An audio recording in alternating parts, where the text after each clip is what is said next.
आज भिडियो आपण मानक जना पड़ो कि गोटे पानी गोटे टोपा पानी आपण मान स्वास्थ्य केते इंपोर्टेंट तो से आज आम आसी पहुंच जाइए विंट ऑफ वेलनेस रे आम सहित अच्छा विंट ऑफ वेलनेस रो को फाउंडर अशोक सर। जय जगन्नाथ सर। जय Jagannath. First of all sir आपन को ओडी बाजार यूट्यूब चैनल को बहुत बहुत स्वागत। तो सर यही जो प्रोडक्ट आम बनई जहाँ भी आम प्रोडक्ट अच्छी कौन या माने यही टाइप रो प्रोडक्ट कि यही भाया बेनिफिट आमको मार्केट रे जो अलग प्रोडक्ट अच्छी से मिलूँ? हाँ मिलूँ कि जो कस्टा होची जो प्राइसटा रोचे बहुत रहे मतलब अधिक आई जाऊँ आमर जब 2500 होची से 10,000 12,000 15,000 आपन को लगुच तब इलेक्ट्रिक बिल भी आसूची कि आप अल्कालाइन पानी पाऊना यदि आप बहुत अमाउंट पैसा लगे घरे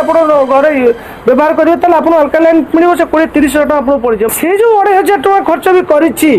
तापर भी से 2,500 न 25,000 टका इनकम भी कर ता बाट भी आम करूँ शुद्ध पानी पाइबा संगे इनकम भी पाइब